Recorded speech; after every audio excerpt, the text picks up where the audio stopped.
Good morning. Brandon Hardison, President of Champion Strategies, continuing on with our series of public speaking.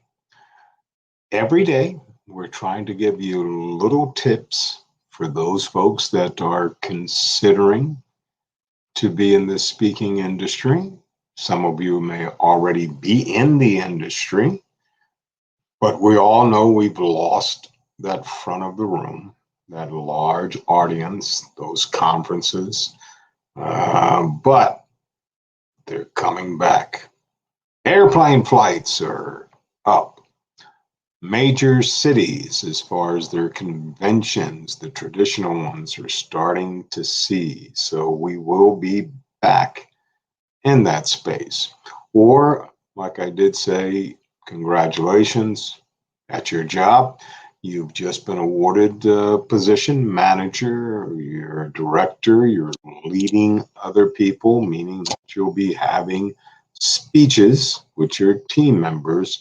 So I just want to give you daily tips and reminders on things that need to be done with your teams. And if that can be done successfully, free of charge, without you going to spend your money. But if you still feel that you need to do that, there's some great organizations, community colleges that will be glad to take you through the rigors of doing it. But no matter what, you have to be comfortable, you have to be confident, you have to know basic things when you're in front of the room or using this box when you're dealing with people. So we just want to continue on with today's series. And today I wanted to talk about timing.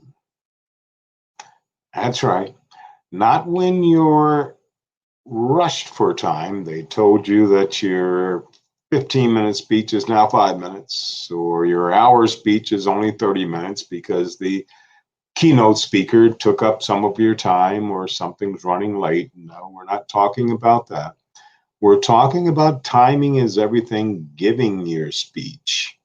So while you're creating and delivering and going through your introduction and conclusion, all that is in your head, just keep in mind the time frame. We don't want to deviate, because many times when you get in front of the room, you may go off on a story and a tangent that's not included in your speech, but we have to make sure that we're ready for it. So the best way I can do it is give you a little example. For instance, we're at dinner or going to the movies, or there's another speaker coming on after you. This is what many of your audiences are thinking about before you come up. They've never heard of you before. They know you're going to give a speech, but their mind is already on the next step. So it comes down really to you. And that's where timing comes in. So just like many things in life, success with the speech often comes down to timing. So if you're a competent speaker, in other words, you pay attention to what your audience wants, needs, you're watching them, you're checking out the nonverbal, 90% of the way you're going to walk onto the stage with your confidence, because I know my content, is setting you up already for people saying, hey, you know what, this might be interesting. But if you overstay your welcome, you're going to lose them. So, very important early in the game, the first 5 minutes is you. You blow through that first 5 minutes of the presentation at a Mach 4 pace, you're going to lose them.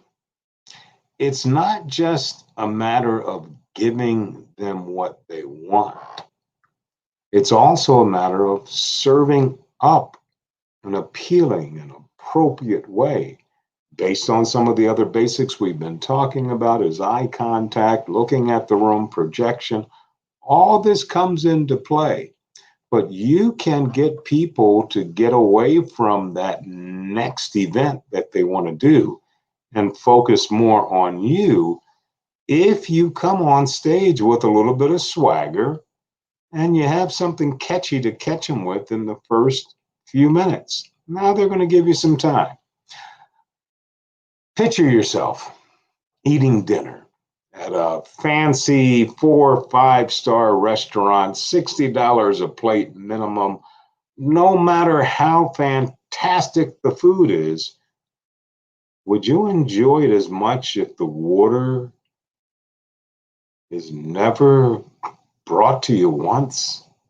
In other words, I got the shrimp cocktail, I got the soup, I got the salad, I got the steak, I got the cheese steak, I got all this at the same time, nothing to wash it down with. Well, that 4 star experience goes down. It's not fun to sit through a 5 hour dinner because they're giving you an hour between courses either. If you are shelling out that kind of money for a dinner, you're automatically expecting an experience to be timed out perfectly between you, your waiter, your waitress, the people in the kitchen. Your speech is no different. Everyone in the audience is spending their most valuable thing, their time, not to mention their money they've plucked down to hear you and some of the other speakers there. So, what do they want in exchange? They're automatically expecting content, but excellent timing as well. So, don't disappoint them. So, how do we do these things? Timing is a touchy thing because it's fluid. Anybody remember Bruce Lee? And maybe I'm giving up my age by going back. He said, become water, right? Everything is fluid. A lot of factors can go into making sure that your speech hits the right time span, and only you control that. So the very first and foremost thing that I can tell you is to take care of those things that are in your control. Don't worry about the things that you can't control. So, what can we control? Write a good content, write a good speech, make sure everything makes consistent sense to the audience that you're going to present for. Remember, someone contacted you and say, we wanted you to speak on this.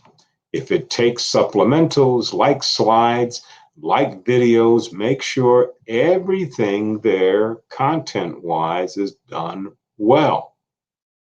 If you've ever listened to any one of my videos, practice, practice, practice, practice, practice, practice.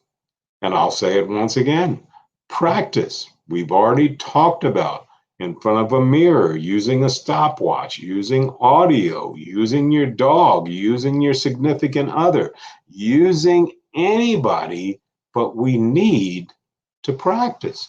If you do not practice, you're not going to have any improvement, not at all.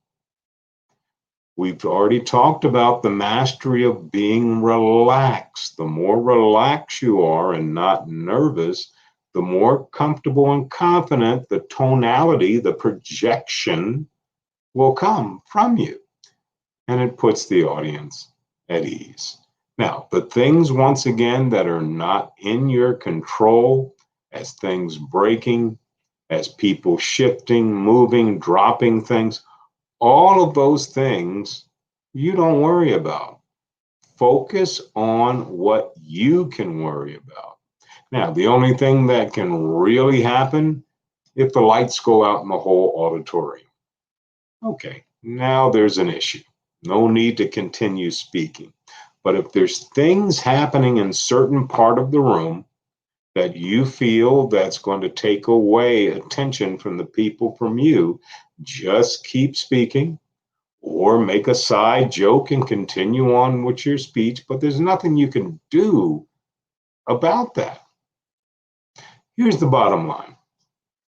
To achieve maximum effort in a speech when it comes to timing, it needs to be timed out right, long enough to satisfy the audience, but short enough to satisfy your audience intent on knowing that you filled that gap, and now they're more excited about that next thing that they want to do.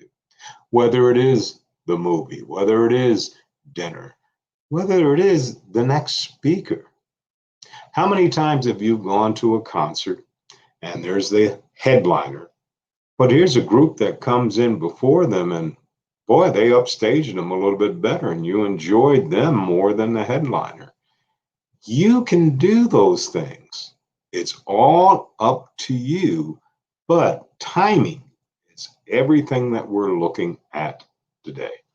So if some of this makes sense, research it more, find some other people who can say it in a way that maybe you understand it better, but it takes practice. So just like in always imparting, Brandon Hardison, president of Champion Strategies, saying, get on out there and make it a champion.